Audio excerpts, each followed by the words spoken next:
I want you to consider a company called Bloom Energy. We've talked about them. They make solid oxide fuel cell systems that can supply clean energy right at the place where it needs to be the most. Their fuel cells take hydrogen, or more commonly natural gas, and break them down through an electrochemical process without combustion to create electricity. The hydrogen ones are clean, and the natural gas ones are ideal for carbon capture because they don't actually burn anything. So, well, you know what? Green still matters, people. Think of it as a perfect backup power generation system for when the grid does go down. That's why the stock is up an astonishing rate. 1,837% over the past 2 years, including a nearly 600% gain since last June and a 91% gain year to date. But whenever you see a stock rally like that, you have to wonder if is it the real deal, especially when we see this kind of move before, right? I mean, think about it. See, Bloom Energy came public almost 8 years ago at $15 and quickly ran up to $38 in September of 2018, before reversing and then spending the next year going lower. Eventually, the stock bottomed at $2 and change in 2019. Then its stock soared during the COVID era bull market, flying to $45 in February of 2021, only to roll over again, ultimately sinking to about $8 at its lows a couple of years ago. Bloom then caught fire thanks to the rise of the data center, racking up some magnificent gains. Now, of course, the stock got hit hard when the data center trade cooled off late last year. Remember, getting cut in half early November through mid-December. Since then, though, the stock's come roaring back and it's now well above last year's highs. Now, I got to tell you, I think this one's legit. I just don't know if it's too legit to quit. Bloom Energy's latest rally is not like what we saw in 2018 or 2020. This company has announced a series of major deals with a set of very legitimate partners.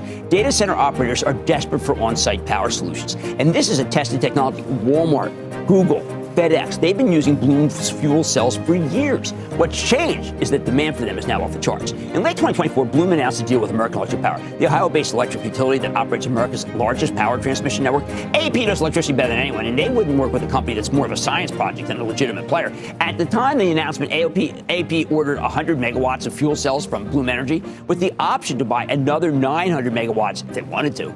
After that original announcement, an Ohio regulator greenlit a project among AP, Bloom, and Amazon Web Services last summer. And just at the beginning of the year, AP disclosed that it's buying the full 1,000 megawatts of fuel cells from Bloom for $2.65 billion. I mean, talk about an endorsement.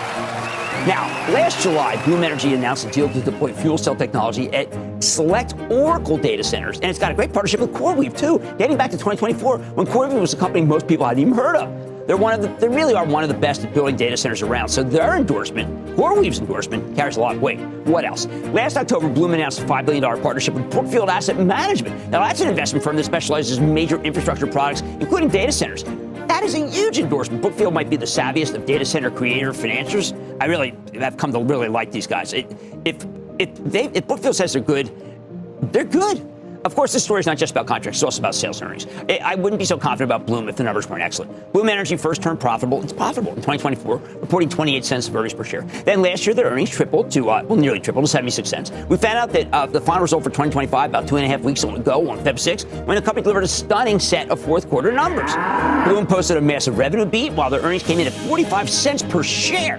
I mean, the analysts were looking for 31. More importantly, Bloom's new full-year forecast was much, much better than anyone expected. They guided for $3.1 to $3.3 billion in sales. Wall Street was just looking for $2.55 billion, and said to expect the earnings to go to $1.33 to $1.48. People are only looking for $1.11. This may be one of the best beats of the year. In other words, after Bloom turned profitable in 2024, then their earnings nearly tripled last year. They should roughly double again this year. The stock's been flying because of that big AEP purchase order and this unbelievably strong quarter. All that said, while Bloom Energy has become a phenomenal growth story, that doesn't necessarily mean the stock's worth buying here. We gotta suss this out a little. But when I first covered the story back in September, I admit that I said the same thing, wait for a pullback, but that turned out to be way too cautious. The stock was only at 73 at the time, and you would have more than doubled your money if you bought it there. I heaped a ton of praise on the company, but the stock had already run so much that I was afraid to pull the trigger.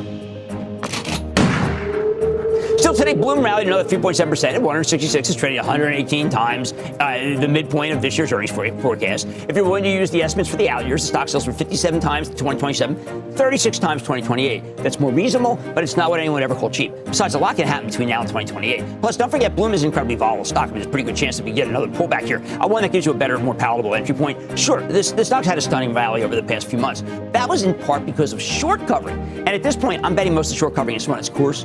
At the same time, it'll become harder and harder for Bloom to surprise to the upside, simply because when you keep beating the numbers, the analysts finally get why I see and they take the numbers up really big.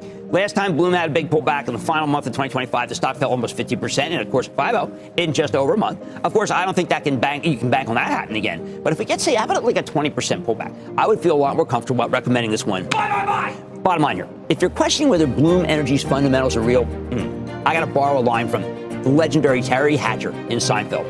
They're real, and they're spectacular. Oh, Jerry in Florida. Jer!